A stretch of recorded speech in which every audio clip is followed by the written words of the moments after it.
Hi, marketers. This is Dots, and welcome to the Marketing Leadership Podcast. With me here is Nigel Thomas, CEO at Alpha Bound, and one of the most popular D2C marketing experts in the world. Yes, you heard me right. We will discuss going to market, yes, with D2C marketing strategies that drive revenue. This is a very unique and special episode dear to my heart, and I'm sure you guys are ready to. Nigel, how are you doing? I'm fantastic. It's Friday afternoon. It's absolutely boiling here in Austin. I'm melting, trying to Same here. survive, putting the air conditioning up to the absolute max. But you know what? I'm loving life. So grateful, to be a part of the team I'm part of, the opportunities in this space. And even though everyone's calling it a recession, it's certainly not a recession here in Austin. And I'm happy to be here today and share some value bombs, hopefully. So thanks for having me. That's interesting. It's called the cold recession. So some feel it, some don't. So you are not, which is very good. All right. So let's start with, about yourself, your background, your role. I will be honest. I only met you this year, I think in January or so. Like, who's this guy? So tell us, who's this guy? Where did you first meet me? On LinkedIn. Okay, right. So it's that kind of meeting. Because Yeah, what's it's that kind of interesting meet. is I get on calls with a lot of people these days, and it's almost like they pretend they know me because obviously they've been reading my stories and whatever, and it kind of freaks me out sometimes. So, but yeah, The it's quite outbound interesting. liars, outbound email liars. Yeah. Yeah, but no, I mean this is the third agency I've been a part of. 26 years old. I was in a big corporate role in a cost management position at a big construction consultancy.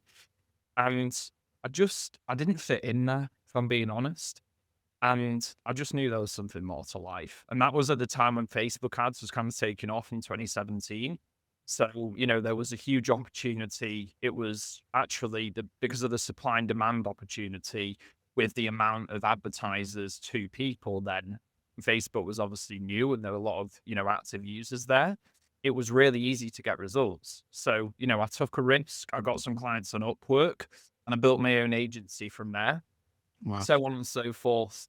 I've now joined Alpha Inbound. I've been here for just gone 2 years. And, we've grown this agency. When I came on board, Josh, who's the founder, I'm the CEO. It was basically, he was running it as a freelance, agent. He was just running it as a freelancer, solopreneur, and he wanted to build a real business. From my previous two agencies, I knew operations, business development. So I saw an opportunity there. And in the previous agency I was a part of before that, it ended really badly. So I had a very sour taste in my mouth and I needed that, redemption opportunity to showcase my skills to the world. So with Josh, there was an opportunity there where even though it wasn't my business at the start, I became a partner, but also had the chance to express myself as an entrepreneur, as you see the stuff I do on LinkedIn and everything else. Now we've worked with some of the best brands. We had zero reputation at the start.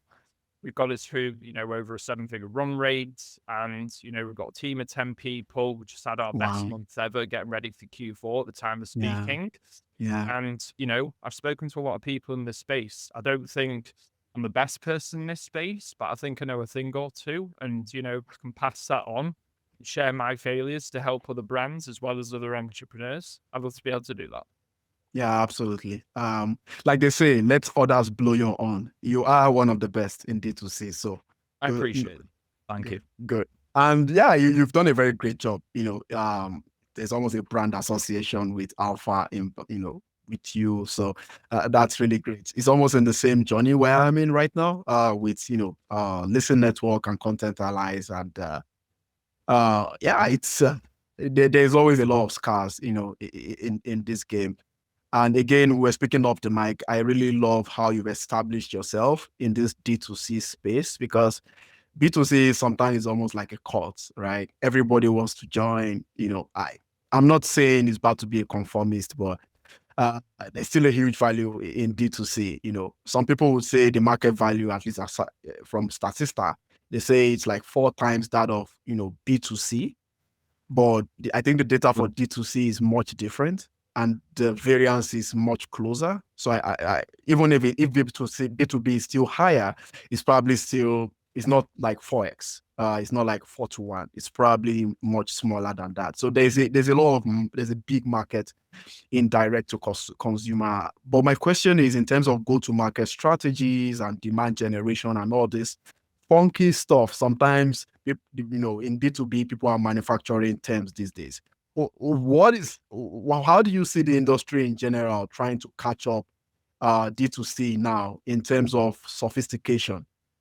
Yeah, so it's interesting because actually, to your point, in the US, e-commerce is only 15% of all sales. So most sales still happen offline by an absolute country mile, like 85%. Mhm. But having said that, now some of the brands we work with, they started off, we just used the word e-commerce brands, and now we're going more up market. They're going into retailers. One of our brands is a skincare brand called Eczema Honey. I was actually had the opportunity to be a part of their pitch to Walmart. So I went along to their Wow. head offices in Arkansas. I spoke to the buyers. I understood what they were looking for. And I understood what was important from the retail side through that process. And the retailers, they are seeing the rise of social media and content and where all the attention's going. And they want a piece of that.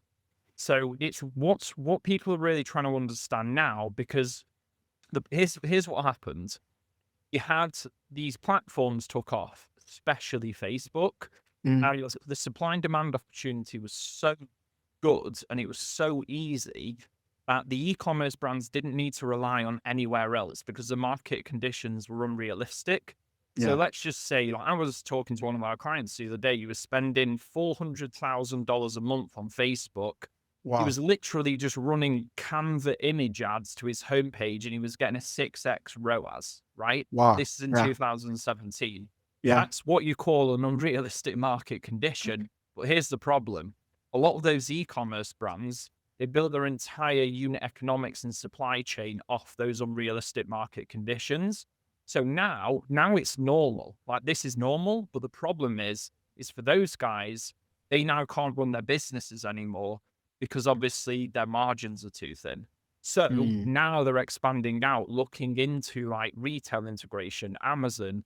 And what people are trying to understand is, how does the customer, go across all those channels? So for example, if I'm a shopper at Walmart and the product's in there, on the way to Walmart, I'm in my car, I might see an ad on TikTok, and then when I go into the store and I look at, 10 different products on the shelf, because I've now just seen an ad from TikTok, I've got education, I understand that product, I now go and pick that product. Yep. Now, on TikTok, you don't see that on the attribution side. So how do you map up that's a good way to spend money, right? But you can't necessarily see that. So what all of these brands are trying to understand, and obviously from the retail side, from the e-commerce side, how do we integrate all of these ecosystems? And ultimately, how do we communicate across the board with our customers, the brand, to, grow a big brand? So that's the big topic of conversation. Obviously, there's a lot of Yeah. different areas. There's problems of attribution, but Yeah. ultimately, that's the game. We're trying Mm. to get consistency across the board. We're trying to understand that entire customer journey, not just e-commerce, but across all platforms, retail, Amazon. Interesting. So, you mentioned TikTok, and you and your team, you've got some expertise in that, in driving Mhm. revenue as some sort of a D2C revenue stream. On TikTok right now, I have a channel where I whistle and hum. That's like a strange gift that I have. So Okay. it's somewhere in my profile there on Dots Loves Are Marketing. we But doing that on this podcast too? I wasn't prepared for that. no, no. But it is.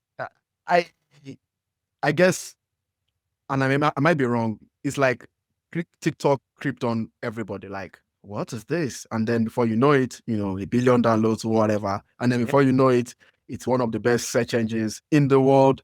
And then before you know it, businesses are growing D2C on it. I won't be surprised if some B2B businesses are testing that.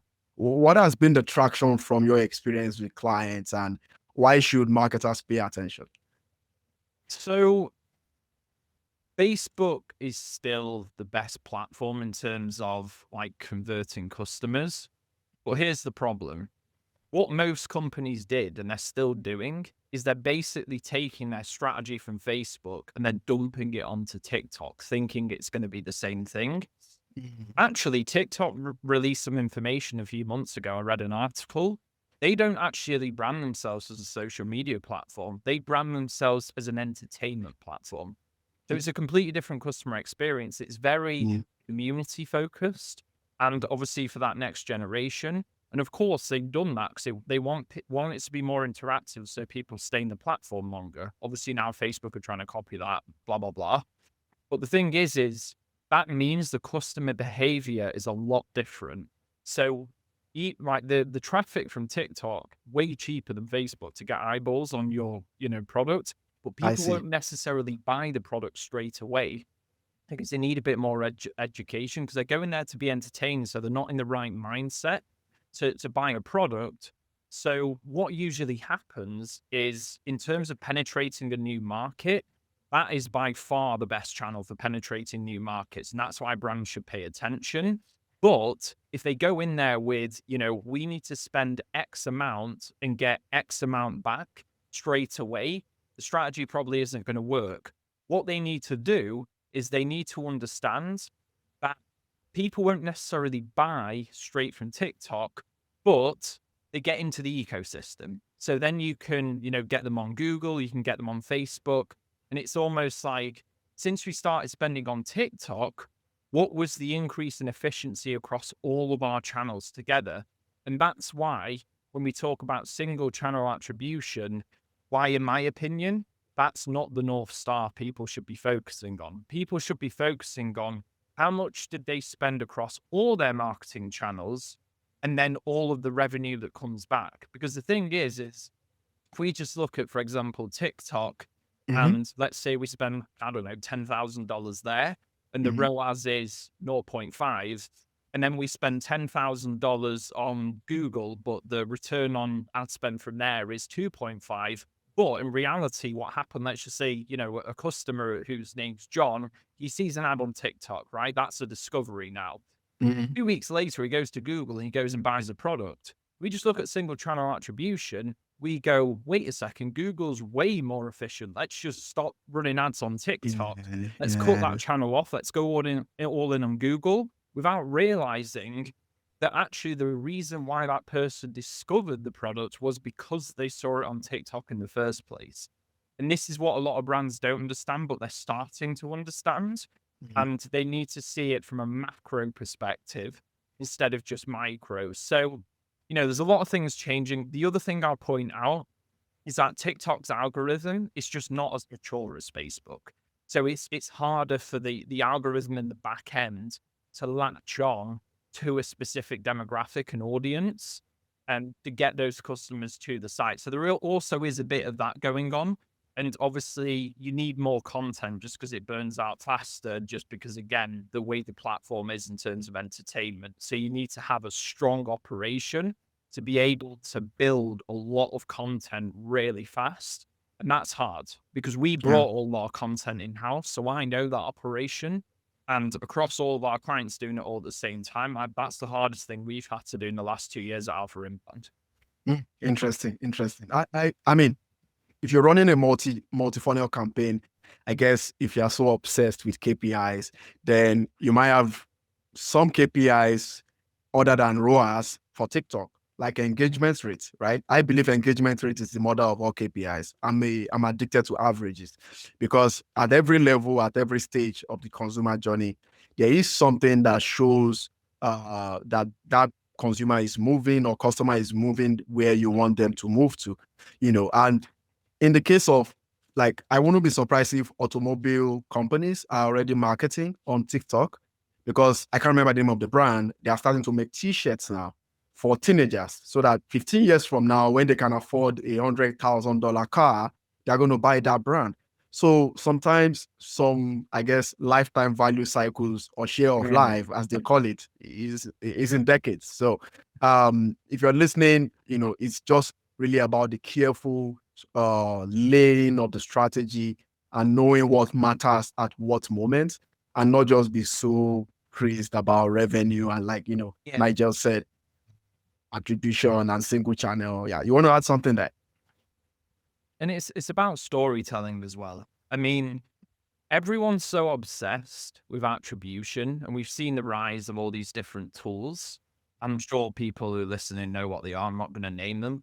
Don't want to be disrespectful because some great guys in the space. Yep. But Yep. a lot of it's smoke and mirrors. And the thing is, whilst the cost opportunity of not knowing your attribution to 100% accuracy is big, the cost opportunity of spending all of your time trying to figure that out and then forgetting the fundamentals of business is Yeah. way bigger. And that's what I see. So you focus a little bit less on attribution and you see the total revenue versus the actual Shopify, if Shopify is your platform, sales data, which is the only truth, really.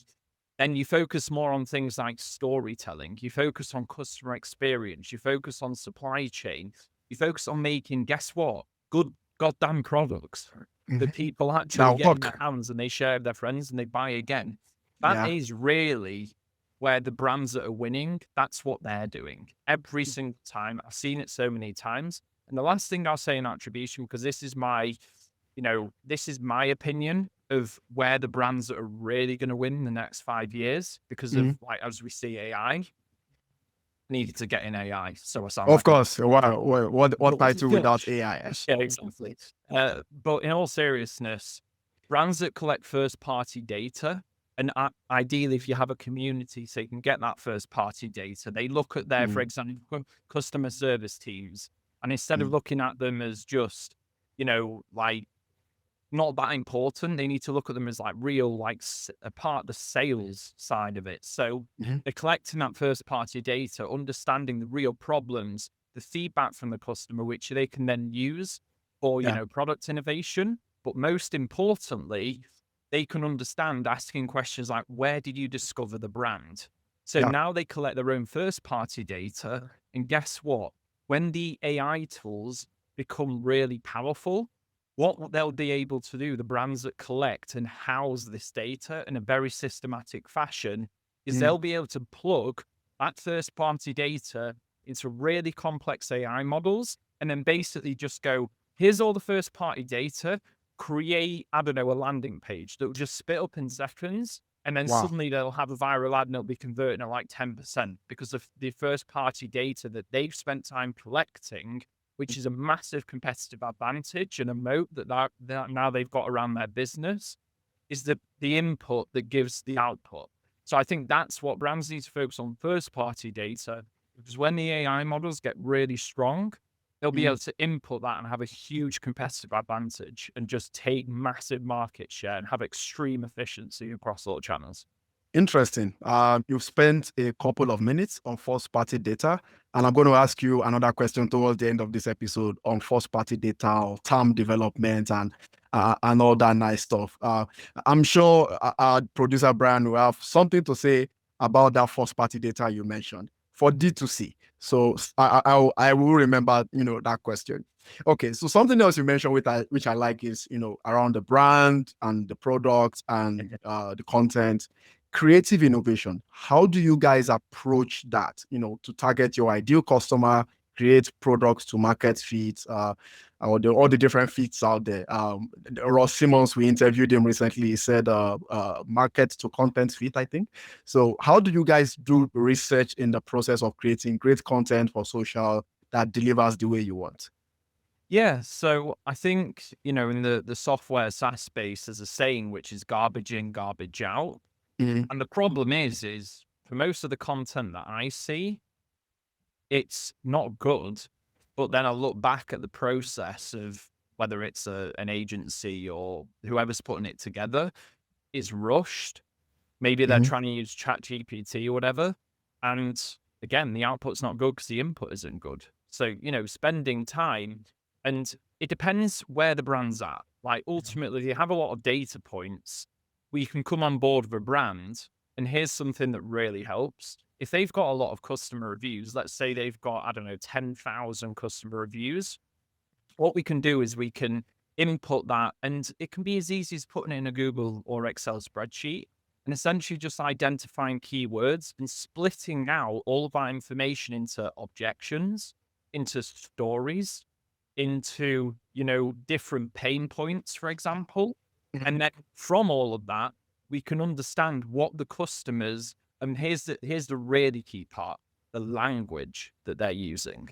Because if you Mm. start using the language that your community, your set of people use, which by the way, every single time there's always commonalities when you get a certain amount of data points. And then once you start building out the content and you obviously, you have a story around a brand, you start using that language in the scripts for your videos, in the copywriting on your landing pages. That's where you start getting the real big, increments, the real big like ads that just take off because you're speaking the language of those customers. And where all of these platforms are going is they're stripping away all the targeting because Yeah. the algorithm's going to do it all for you. Yeah. What will be left is the content and, the websites or landing pages which are driving that traffic to. So it's really understanding how to speak to that one customer, which the language that they're already using. If you don't have those data points, obviously you do competitor research. You can go into Amazon, look at the reviews. Reddit is actually a gold mine of information. And like Reddit forums, there's really strong communities around there. And you can find like the topics often a lot of the time, Facebook groups. And here's the thing, copywriters are probably the most important. I was talking about this with our founder the other day. In my opinion, copywriters are the most undervalued people in our industry right now in marketing because Mhm. AI is still quite far off what a copywriter with 20 years of experience can do. Yeah. And I don't know if you've read any of the work by David Ogilvy, who was one of the best advertisers About ever. the advertisers, yeah. Yeah, Yeah. the godfather of advertising, right? Yeah. He said something which was when he's doing ads and he's putting together his marketing campaigns, he spends 80% of his time researching.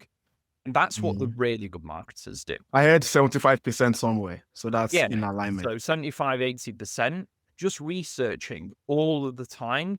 And really, for the brands that want to have those ads that just go viral, you need someone in your team or you need, an agency that actually has the resource to be able to do that. The reason why most of them don't is because they're using agencies where they've got, I don't know, a media buyer who's handling 5 to 10 accounts and they're just not resourced effectively. That's the big Yeah. Achilles heel of agencies. And then Yeah. they wonder why the output, they never get ads that work. It's because they just never did the research. Yeah. And that really is the fundamental thing. And the last thing I'll say is congruency. So let's just say, you've got an ad. So brands work with lots of different agencies. So you have a brand which works with a content agency, they work with a media buying agency, they work with a CRO agency, they work with an email marketing agency. And all of these agencies, they're all incentivized to keep their clients because obviously they're getting paid on a certain retainer. Mm. And their experience, they've all got their own best practices. So they all do things in their own silos about talking to each Mm. other.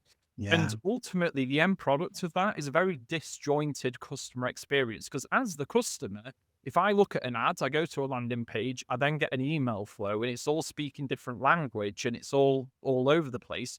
I don't know that brand's using all these different agencies, or the Yeah. teams aren't talking together. I just Yeah. see terrible customer experience. And that's another massive problem. So as well as doing the research, what brands need to do is have congruency and consistency across the board. So if you've got one ad around one specific product, drive it to a custom landing page, which expands on what was talked about in the ad. So for Mm. example, that Mm. brand Eczema Honey we talked about, we did a ton of research.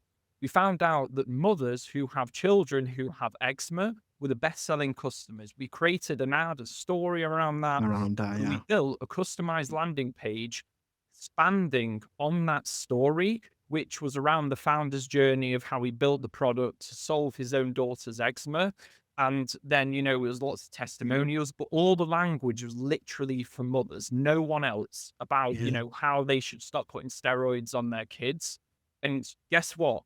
One video that we put together drove $200,000 in revenue from one video alone on Facebook. And that was Wow. because we did the research, we made the customer journey frictionless, we made it a good customer experience. Yeah. I like what you said about congruency because, I've had opportunity to speak to, with podcast marketing is at the enterprise level. So you have an agency doing this, an agency doing that, an agency doing this. And on the Zoom call, everyone is like this, very defensive. This guy is going to take my business. And I get it. But I guess is that something that you've come across? Would that ever be solved? Congruency between agencies. It's a tough one. I think for me, the agencies that win are the ones that they build partnerships with other agencies, and then they go and pitch brands as an ecosystem. And then they're already all working together, and they've already got aligned incentives, and they know how to work with each other. Aligned incentives. Yeah, they'll all keep their clients longer. And that's what I've got a lot of thoughts about agencies, if I'm being honest. The thing is, the barrier to entry for an agency is literally just a laptop and a Wi-Fi connection. So you've got all of these people that have obviously come into the industry that don't really know how to do business. And those kind of things that I just talked about, they don't get that stuff. So, they're very short-minded and they can't see the macro effect of, being able to partner up with someone. And ultimately, really, you need to be aligned with the core mission, which is doing the right thing for the brand. Because if it's not that, it's only a matter of time before the customers don't like that customer experience. And ultimately, they'll go to one of the competitors that do, which means that brand won't get any customers anymore. And then they'll look at the agencies they're working with and their margins will be shrinking. They'll be losing money and they'll fire everyone. So they fire everyone at the end of the day. It's a losing battle. Like you either do it or you don't. Ultimately, if you're not aligned with the brand's incentives of having congruency across the board, you'll lose the client. And that's just the way it's going to go. It's business. I just to get this thought out of the way, I like the way you mentioned how people can source data points to inform their creatives or to inform their messaging. Like the customer reviews, for example, other than companies trying to get people to get 5-star reviews at scale, I don't think they really use the data.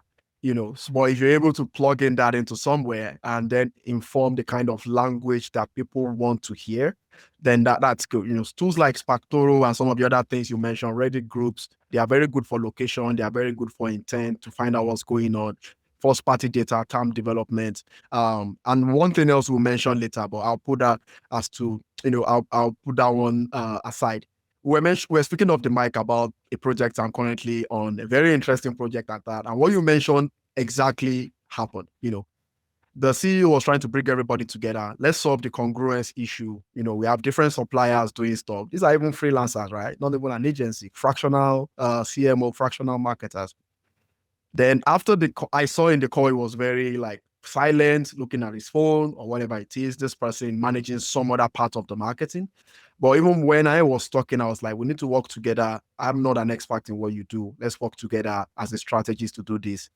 2 hours after the call, the CEO said, the guy said he's no longer working with us. And the CEO was like, he doesn't know what's going on. Maybe he felt intimidated by me. Am I intimidating so far, Nigel? No, I wouldn't say so. So we had wait, unless you start whistling, I might get scared. Yeah, exactly. So and now that you're saying it, that is just coming to my this is exactly what happened. And the message is clear. For congruency, agencies should work together. I think there's a bigger problem with inter-departments within the same organization, but the biggest problem is where two partners, agency partners, marketing partners cannot work together. I think the formula that Nigel is saying is really great, which is have an ecosystem and work together to deliver, the goal. And also, when you're running D2C, whether it's marketing or advertising, the kind of channels that you look at in terms of where people live, as Nigel has mentioned, are some of the unlikely ones which requires attention. So if you want to, rewind that and go back to some of the places that I said, I think those are gold nuggets. Now, the third bit of my point here, which leads me to the next question, Nigel, is the experience, the website, the landing page, and stuff like that. Let's say I'm able to leverage technology in a way, leverage AI to improve the experience, and I have all these nice data points and things like that. Where do you see that, driving the capability for better experiences? Like, for example, I've seen some websites where you don't see the products right out. You see like a form that says, what are you trying to achieve today? Why do you want, why are you buying what you want to buy? And then I say, maybe I click some options and then it gives me a bunch of products. Uh, and there are many other ways that AI can be leveraged, but where are you seeing the evolution of, digital experiences at scale? Yeah, there's a really good case study of Feastables, which is Mr. Beast brand. They actually released something the other day, and it was, believe it or not, it was email marketing. So what they did is they sent out an email, and within that email, they basically had a gamified experience where I think it was something like for the first 10 people or something like that, they got like this huge prize or whatever. And they have to click the email like 2,000 times, which obviously is great for deliverability. And that was the whole like prize around it. But within the email, they had 10 different, it was a quiz, right? They had 10 different questions, and all of the questions were basically data points to collect more first party information. But essentially, they gamified the experience. And I think that's where all of this is going, because the problem is people come to social media, right? They open their phones, they go to social media. They don't go there to buy products. They go there to be entertained. They go there to socialize, right? Social media. When they go to the website, that experience is often not carried over. So sure, that brands are trying to get them in a mindset where they're going to buy the products, but most of the time they're not in that mindset. So if we look at, for example, what's happening in Asia right now, it's massive in terms of live shopping. So I think it's going to trend more towards that. But ultimately, the brands that can gamify experiences and bring entertainment to their websites in one forum or another. And I know I'm appreciating I'm talking for a very high macro level here instead of getting very strategic. But ultimately, if they can have, more interaction, more videos, more content, more gamification on their websites, and we see things like, if you add a product to cart and then if you add another one, you can, get free shipping. And these are all little things of where we're starting to see the trend go. But ultimately, I think it is all about gamification and trying to bring a social media, like, psychology to the actual website experience. So the transition from when they click from social media to the website, it doesn't really get lost in translation too much. And ultimately, it's a better, more fun, more entertaining experience. And even like for the next generation, you need that, because that's like, you've got to remember. So, I mean, for us, I don't know how old you are, but I'm 31 years old. 34. I'm 34. Yeah, so we didn't grow up with social media, right? The next generation did. They've spent their whole life on social media, so they're used to that. So if brands don't do this now, they're going to have serious problems for down the line.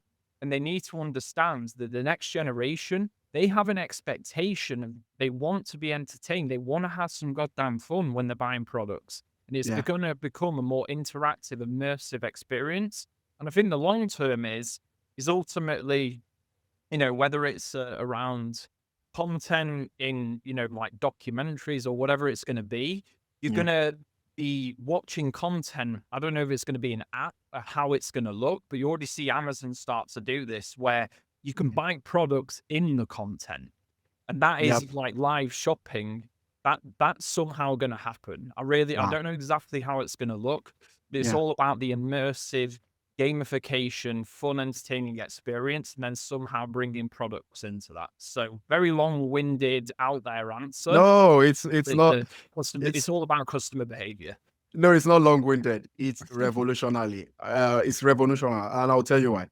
When you went for the water break, I was telling Brian how great a guest you are, but I didn't tell him how relevant against you are. You're kind of like my projection in the growth sphere. And I'll tell you why. While I started my agency back in the day, like I told you, I ran it for like 4 years or something like that. I told the guy, I said, I how about we do something crazy? How about we replicate the Facebook template on the website? So we're prepared to design the Facebook page like our website for the agency. So that now that you're saying what you're saying in terms of replicating the behavior, the experience on social for D2C on the website, now it makes a lot of sense. And most of those things don't need technology, really. It's just having the right basic things in place and just making it as easy and frictionless as possible. So that is really, really, really, really great in terms of ideas that people could look at going forward. Okay, I want to take you through some of the I guess strategic aspect of things. In terms of KPIs, with e-commerce, it's sales, revenue, average order value, and all this nice stuff. But I know with your experience, the kind of commercial value you give to brands, it's on another level. So like for example, the obsession over ROAS or the obsession over lifetime value or some of the other KPIs. How do you, at Alpha, how do you measure profitability for a campaign, an initiative, or a brand in general? Yeah. So honestly, I don't claim to be an expert in how to judge the value of brands. So I just spent time understanding who are the people who actually do understand it the best. It's actually the investors. It's VC companies. What do they look at when they look to invest in brands? What are the core metrics they look at?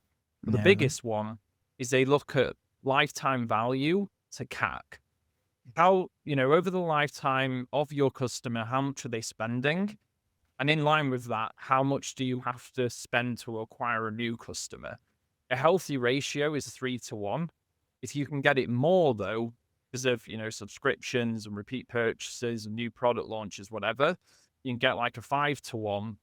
That's a better position to be in. And also, you can go a step further, and that's what we've started to do, where you have lifetime value in line, with margins. So you actually take in the cost of goods sold. Yeah. And, you can break it down. Honestly, it really depends on how the brand's set up financially. But what we're doing for our clients is now, with our new head of operations, we're building out cost models where they just plug in their numbers to the cost model. And then we can see ultimately how much in line with their lifetime value and their, margins we can spend to acquire a customer. And then we can put a strategy together, because ultimately, and this is something else that's really important, is most people don't think about the fact that these platforms on the advertising side, they're auction systems. So when everyone's talking about, we need to get a cheaper cost per acquisition, we need to get a higher ROAS, that's actually, you're fighting against how these platforms work. You want to spend more to acquire customers. How do you do that? Okay, let's look at a massive brand like Starbucks. Starbucks, when someone walks in, if you didn't know this, because this statistic still blows my mind, when someone walks into a Starbucks store for the first time, they know that their lifetime value for each customer is $10,000. Yeah.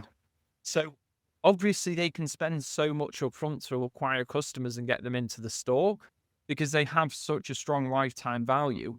Imagine now for, a user listening, if you're marketing for a brand, if you essentially had 3 times the lifetime value as your competition, no matter how good their content is, no matter how good their landing pages or experiences are, if you can spend 3 times as much to acquire new customers, you will win the game. And that's where ultimately this whole thing, it just comes down to unit economics. And really, it just comes down to that lifetime value to CAC ratio. So that's what we're looking at all the time. We're trying to understand what is the lifetime value of the customers. And then obviously we go a step further, we break down the margins, but we also break it down by segments. So, like I said in that example for the skincare brand, mothers would spend more, obviously, because the products are for their children, they've got a social connection, whatever. We break out those different segments, and then we go to acquire customers who has a higher lifetime value potential. And then the Like last three thing I'll kids or say, something like that. yeah, exactly. And but the last thing I'll say, because this is another big issue in the industry, a lot of agencies, they say to brands, and especially ones that are starting out, hey, it's fine, we can just spend loads of money up front because you'll make up the lifetime value. It's like, that's terrible advice, because what Yeah. ultimately will happen then is they'll run out of cash. So Yeah. what you also need to understand is how long, if you're going to lose money to acquire a customer because you're trying to be competitive in the auction system, or you're going to make a very small profit margin, how many days does it take in line with your margins to become profitable on that customer? And Yeah. that window of time there, that's your cash cycle. Because it's all well and good if you spend $1,000 on Facebook, but when you start spending $500,000 on Facebook, you're going to have a massive cash flow issue. So you need to Yeah. understand that cash cycle as well as the short-term and long-term lifetime value. Yeah, I think it's called, I mean, different people have different terms for it, but we're speaking up the mic. I have my own like financial model I was taught, and they call it CAC recovery, and the unit is in months. So it depends on the month in which you bring it. But you're right, at the end of the day, you have to strike a balance in within what those averages are or the ratios are. And it's not trying to, get these or let's spend our way or let's not spend at all. It is what you're saying. With regards to Starbucks, I didn't even know it was 10,000. I would have imagined it I was think like it's actually 50. 15,000. I think it's like 50,000 because, and I will say this is public. Folks like Polymatter and Co have released videos documenting how Starbucks is slowly becoming a bank, right? Because they have so much, people are creating. So it's probably the bank with the company with the biggest individual D2C wallet system in the world right now. Because you've got that, you're going to drink it 5 days in a week for the rest of your adult life. So that makes a lot of sense. And that's a very good way of breaking it down, as well. So let's look at even in terms of tracking some of these KPIs as well. You mentioned that at the beginning of the episode. Do you guys use any third-party attribution tools? You mentioned that you guys are already working on some financial modeling, so I wouldn't be surprised surprised if you are exposed to something like other metrics. I've used that for like 2 or 3 clients in my career, but I don't know, I no longer use that right now, but I know it's a very good tool. It tries to put in everything together. It's not very clean, Yeah. it's not very accurate, but it gives you an idea, right? But how do you guys measure the impact of dark marketing, which is what I will call it? Not just dark social, dark marketing, dark email, dark this, dark that. How do you do that? Or not necessarily the tools, but are there approaches to doing that? Should we be more brand focused in tracking than channel focused? What do you think? Yeah, so here's my problem with attribution tools.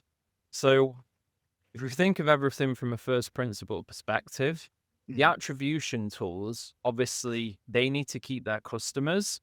And ultimately, a lot of them, they have big valuations. So they have investors. They need to keep their Yeah. investors happy. Don't mention it, but feel free to go all the way. I Yeah. I'm want not to gonna. feel the punch. Yeah. No, I'm not gonna mention names, but we do work. We do work with some of them. A lot of them are having real issues right now, and it's because of what I'm gonna say. But essentially, because of that, because the incentive is for them to keep their customers, Yeah. it's not incentivized to align with the truth. Because when they build their attribution tools, they're all built on algorithms and biases that are built into their attribution tools.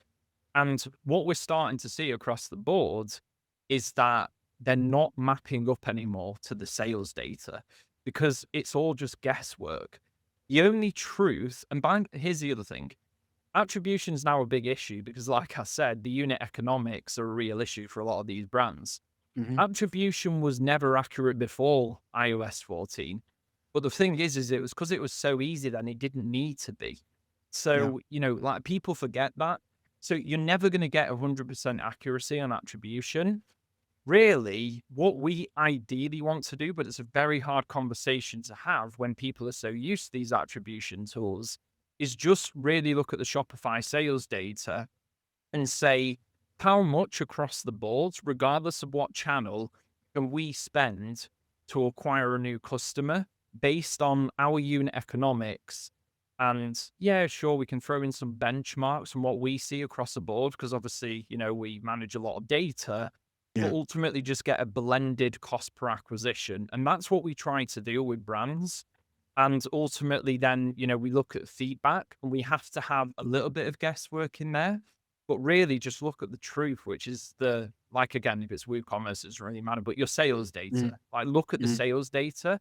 And if you are yeah. using a third party attribution tool, because, the dashboards can be pretty helpful, to be fair, Mm-hmm. make sure you map it up with your actual sales data, because the problem is, like I said, if they've all got biases built in and you're making critical business decisions on data that isn't actually aligned to your business, it's aligned to, them keeping customers for their business, you can see how that can go, pretty wrong pretty fast.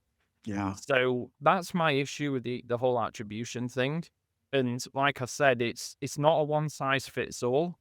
Yeah, I of course. speak to a lot of agencies, Dots, and a lot of them, and here's the issue again, like I said, in terms of the fundamentals, they're spending about 50% of their time trying to figure out attribution. Oh, They're yeah. not hired to do that. They're hired to Mhm. create content. They're hired to build out landing pages. So Yeah. now the companies are paying these guys to do something which actually isn't the thing that's going to get them the results in the first place. So you can see how this massive mess has been created. And the Mhm. reality is it's because the brands, they grew in unrealistic market conditions, and the unit economics are all wonky. So, at the end of the day, try and focus on sales data, try and get a blended cost per acquisition. There are different ways to do it, and it really does depend on how many channels you're using, how much data you've got, how much budget you've got. There's so many different variables, Yeah. but just try and have a blended cost per acquisition, and just focus on the sales data and focus. And stick to the basics, the Yeah. basics of marketing, which I think is one of the most important lessons. Okay, that makes a lot of sense. Um, if you're listening and you're me and you're enjoying this, we are nearly done, but not done yet. It's still the Marketing Leadership Podcast. In about 30 to 20 seconds, we will be back. We just need to go on a quick commercial break from our sponsor. And I would like to put Nigel through the Dots rapid fire. It's a very hot fire, so we will see how well he's able to I'm cope ready with to it. whistle, baby. Let's go. Go with the treat, So we'll be back. Stay with us. A few more exciting insights to share before we go. We'll be back right after this.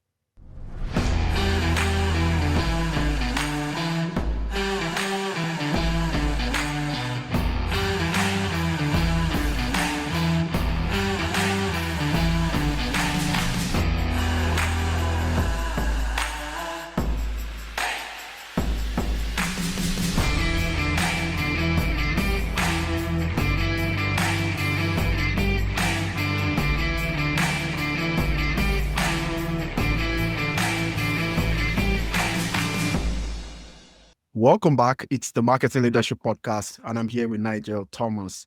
Great guest, great perspective so far. We are turning a lot of tables here on this episode, so strap in. Okay, now back to you, Nigel, for your own table turning. The Dots Rapid Fire. We used to call it the marketing rapid fire. I think we called it performance rapid fire. I just want to show off myself, but we've I think settled today. I'm feeling intimidated now. All right, I know how that CEO felt. I was gonna say. Okay. So it's 3 questions. You answer the truth and nothing but the truth. So help you God. Are you ready? Born ready. Okay, good. First question. What is your best marketing KPI? And I don't want to hear sales and revenue because I know D2C. For D2C brands. Yeah, it doesn't matter. It could be D2C, it could be D2 whatever space. As long as it's your favorite KPI and as long as it's not sales and revenue. What? So I'm not allowed to say lifetime value? Good. Yeah. Yeah, lifetime value, because that's about the product. And also, ultimately, I think the biggest thing in marketing really is word of mouth. So that's lifetime value. Yeah. I mean, look at it in context. In the US alone, 150 million people, 50,000 each for Starbucks. So that's huge. Okay.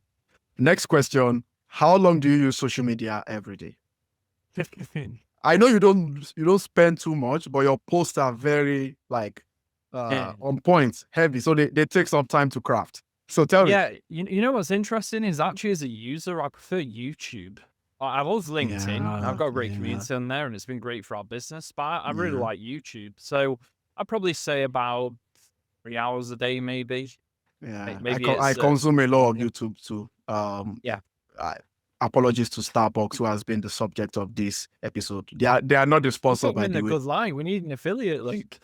Yeah, exactly.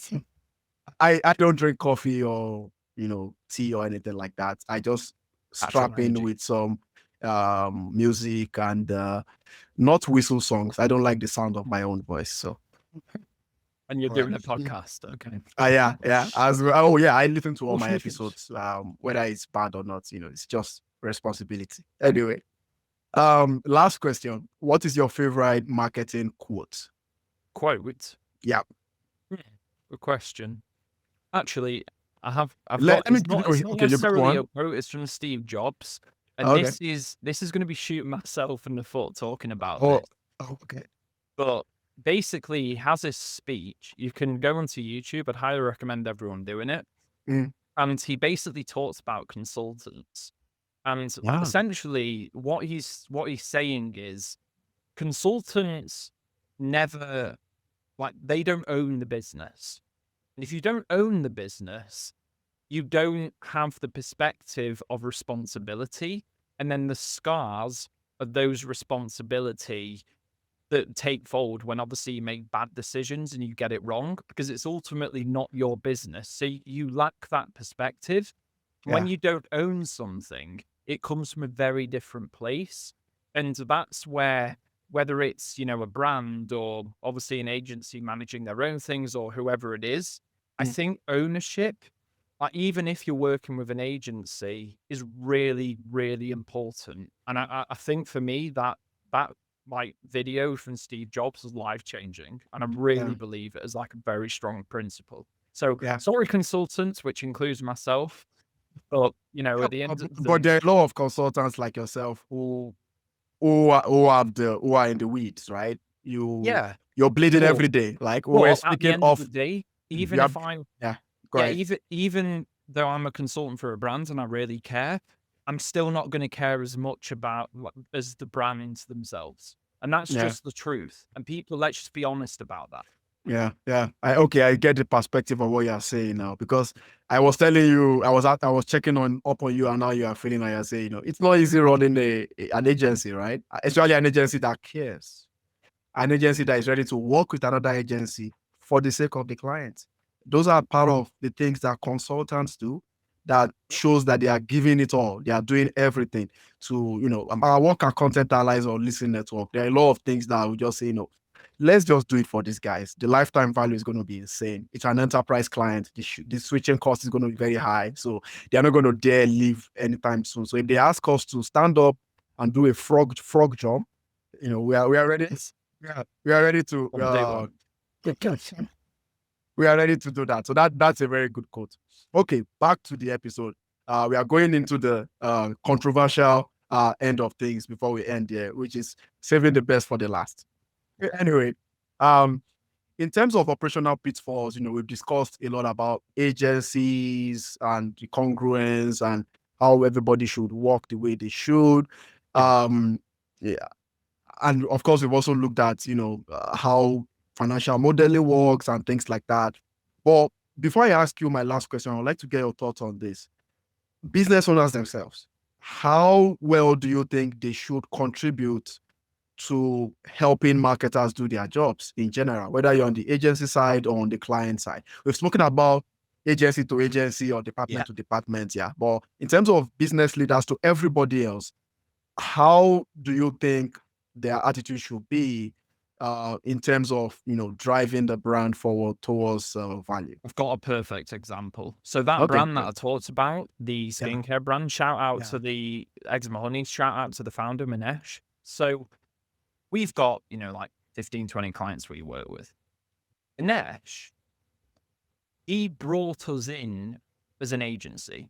Now, when he did, for example, an event, let's just say it was Ulta Beauty, that was a big retailer and they go there, they have a show. He Yeah. literally paid for our team to come out there, for our flights, hotel, to be a part of their event. And not once, Wow. he's done it quite a few times. Yeah. Now, when we look at all of our clients, and obviously we love all of them, who do you think we're going to be more motivated to work with? Yeah. We have a lot of fun with them. We have a lot of synergy. He's brought us in almost as part of his internal team, and he shares everything. He shares the financials. And ultimately, what did I just talk about? Steve Jobs. He Mhm. is now, through that method, and he's doing it very authentically, he's Yeah. passing on responsibility and ownership. Why? Because he's making us care.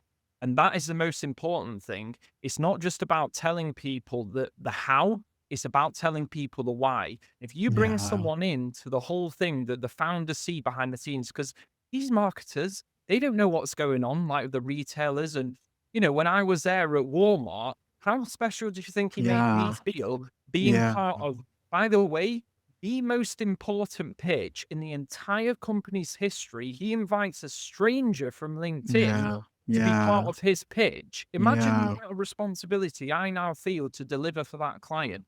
That's Mhm. incredible. And that was a huge business lesson that I learned.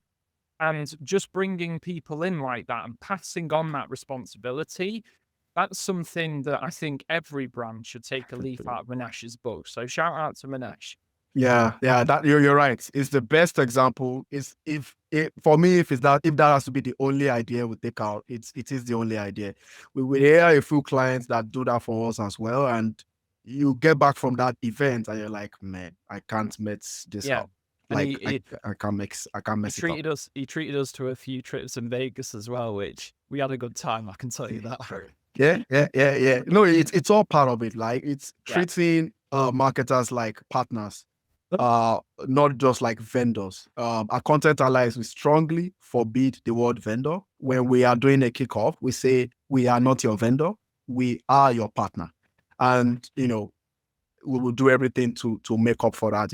Sometimes things also go wrong, right, Nigel? Like you do something that is not, you make a mistake and you have to pay an extra credit to the client as an apology and things like that. It's Yeah. showing mutual love and accountability. Some things need to move forward. You use your credit card and reimburse later and things like that. Ownership is just very, very important. And I think whether consultant or not, you have the ability to at least receive that from the CEO. They are doing their job, or even, ask for it if you need to, or offer that from your Yeah. end, because what you sow, you reap in later. Okay, the last question is back to what we're talking about with first party data, right? And of course, the use is very interesting, not just for social media or paid media, but for other kinds of media as well. But your example is mostly going towards those who have had some level of establishment. In terms of those coming out for the first time, there is a school of thought where it says, I will install a pixel on your website. That pixel will get a list of your contacts. It will get their social, their tax filing and all that. Based on all those things, it can give you different signals, and then you can use that data to do like outbound emailing, D2C, and also, in a way, it could also be used for, maybe remarketing, or I think it's called offline conversions these days. And it also comes in perpetuity. I'm not going to mention the name of that solution. Nigel, what do you have to say to all this? Maybe I can go back to the virtual marketing court of law. I have brought in the witness, and you, as the quote unquote accused, is not accused in real life. Please do not take it seriously.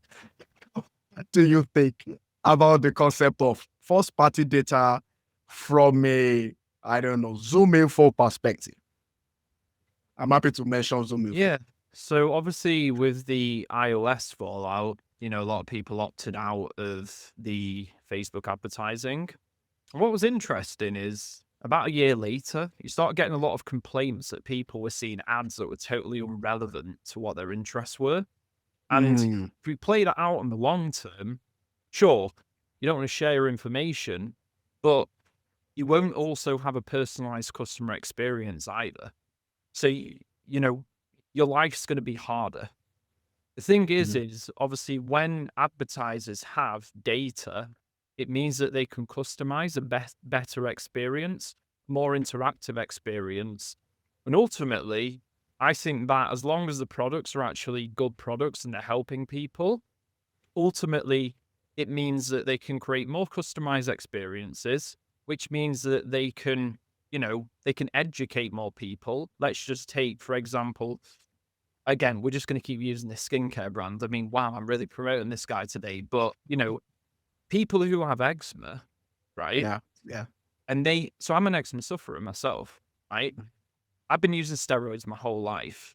Now there's a natural solution that can literally save my life and can Mhm. save my kid's life. Now, if the advertiser doesn't have that personalized information, that product might never reach my hands. Yeah. So now that's not really making the world a better place, is it? So I think there's another side where you've got to think about the cost opportunity of not being able to create, personalization and being able to create an ecosystem where brands can interact, one to one with Yeah. people that they can legitimately help because they have good products. Yeah. I understand Yeah. that there's a lot to it. And ultimately, I think obviously a market that's going to grow massively and already is cybersecurity. And there's going to be, things that are put in place so customers feel more protected. Obviously, we've got all these like AI deep fakes and everything like that. But yeah, I think there's a way where we can figure out, a solution which plays to both parties. Yeah. But ultimately, if we go online and we're all anonymous, then our lives are going to be a lot harder. And yeah, we might never get these life-changing products that, again, would you not want that for your child to change their life? Yeah. Yeah. I've mentioned that too in some other fora. Really, at the end of the day, relevance is important, right? Um, I need this thing. They might be, I guess, like Brian, they might not be 100% angry about the law, whether it's permission or no permission or whatever the legalities or ethics are around that. I think there's just a lot of smoke and mirrors because I don't think most Yeah. people know What is? where this data's going. If we're being totally honest, honestly, I think a lot Yeah. of the big companies don't even know anymore because the algorithms are getting so sophisticated. I've talked to like guys who are like pretty deep in the engineering at Google, and they Mhm. don't even know anymore.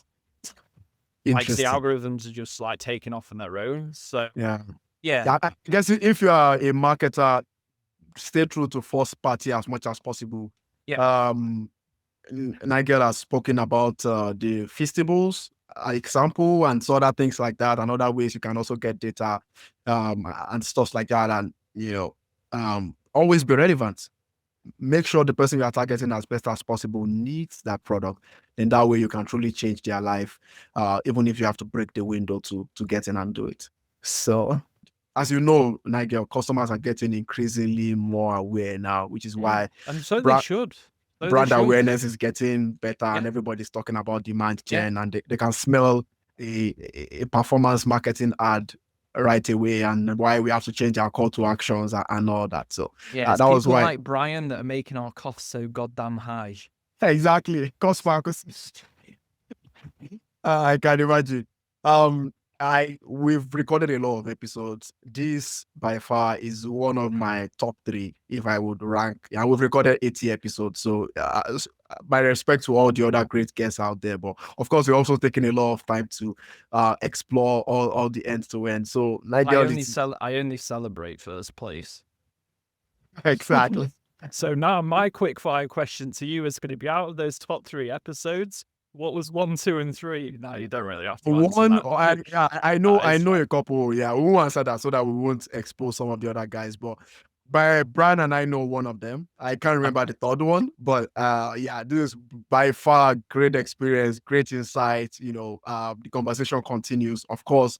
And like I said, I'm really happy with what you're doing in the D2C space. I hope that we can do a lot of things together in that regard, because I think today there is so much less attention to D2C in terms of demand gen and go to market. And I'm getting so upset that I want to write a D2C go to market book right now.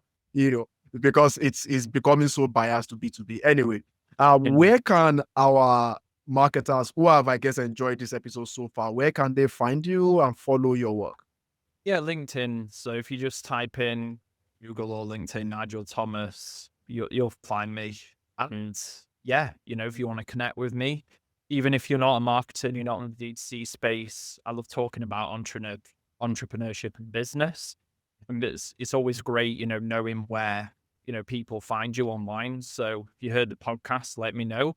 You thought it was a good episode. And yeah, if I can help you out in any way, just let me know. I love connecting with other entrepreneurs. So LinkedIn would be the place for me. All right, cool. Thank you so much. So guys, that's all Yeah. we have. Don't Wait, forget before we go, yeah, the sure. audience want to know one thing. Do we get to hear you whistle before we end this podcast? Yeah, so I will promise. Here's what I'll promise. We will add to the show notes my TikTok handle where you'll get, I believe I've recorded 12 so far. I have 12 live. I've recorded another 10 and I have another 10 coming up. It's awesome. You've never heard it before. Whistling and humming in harmony. It's awesome. So guys, yeah, go to the website, Dots Loves Marketing for nice episodes like this one. Marketing Leadership is the podcast. We're trying to, be as entertaining and educative at the same time. And these are topics that people really talk about in the way it should be talked about. So I hope you get to learn a lot once you do that. Don't forget to review on Apple or Spotify, however it is. I'd like to thank Content Allies and Descript for their support each episode as we've been recording this like a train not stopping. Till next episode, connect the dots. Thank you for listening to the Marketing Leadership Podcast, brought to you by Listen Network. There will be links to resources mentioned in today's show notes. If you enjoyed this episode, please leave a 5-star review and be sure to subscribe so you never miss an episode.